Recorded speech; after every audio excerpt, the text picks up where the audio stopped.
서울 버스 지하철 요금 최대 300원 인상 추진?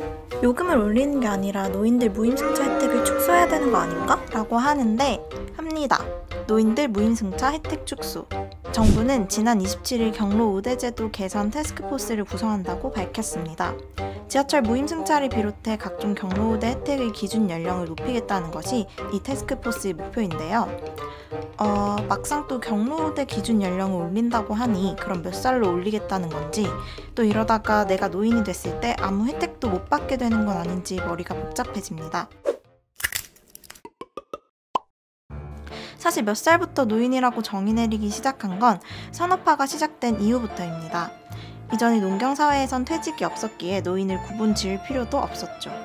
그러다가 정확한 기준이 필요해졌고 1889년 독일이 사회보험제도를 도입하면서 노령연금을 받을 수 있는 나이를 65세로 지정하면서 이것이 세계적인 기준이 된 것입니다. 어떤 객관적, 과학적 사실에 의한 기준이 아니라 사회적, 정치적 합의에 기댄 기준인 것입니다. 이후 1950년 유엔은 고령지표를 발표하며 노인의 기준을 65세로 받아들였고 1981년 우리나라도 노인복지법을 제정하면서 노인의 기준 연령을 65세로 보기 시작했습니다. 그러니까 130년 동안 노인의 기준은 그대로였던 것이죠.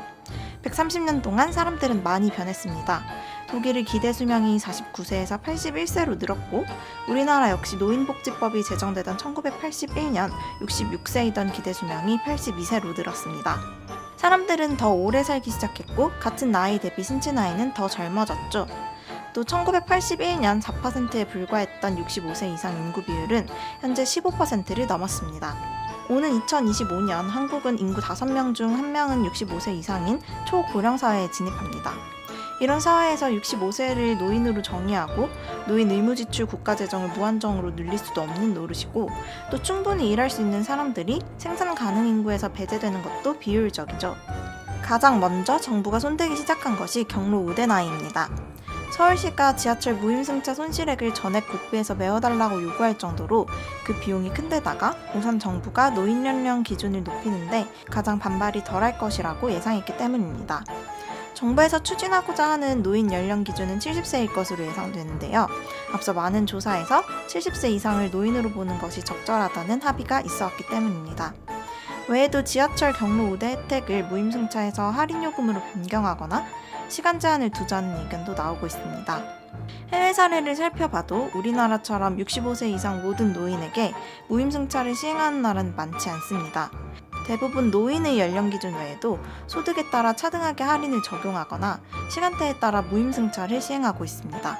정부가 경로 우대 연령을 올리겠다는 건 사실상 노인 연령 기준을 차츰 높이겠다는 의지를 표한 것과 마찬가지입니다. 현재는 65세를 기준으로 경로 우대 혜택뿐만 아니라 기초연금 수급이 개시되고 건강보장 정책의 혜택도 받을 수 있게 되는데요. 기초연금과 노인 장기요양보험의 수급 연령을 70세로 조정할 경우 2015년 기준 경기도 지역에서만 4,833억 원의 예산이 절감된다고 합니다. 노인 연령 기준을 65세에서 70세로 올릴 경우에는 국가 전체로 볼 때 연간 재정 3조 원을 아낄 수 있을 것이라는 추산도 나오고 있습니다. 노인 연령 기준을 향상하자는 이야기가 나오는 건 비단 우리나라만의 상황은 아닙니다. 2015년 유엔은 평균 수명을 고려해 80세 이상을 노인으로 봐야 한다는 제안을 했습니다. 다른 나라들은 연금 수급 개시 연령도 우리보다 더 빨리 높였습니다. 현재 우리나라의 국민연금 지급 개시 연령은 62세인데요. 2030년까지 단계적으로 65세로 상향 조정될 예정입니다. 하지만 2016년을 기준으로 유럽연합 남성들의 평균 연금 수급 개시 연령은 64.9세로 높습니다. 이미 10여 년 전 각 국가들은 연금 수급 개시 연령을 상향시켰죠.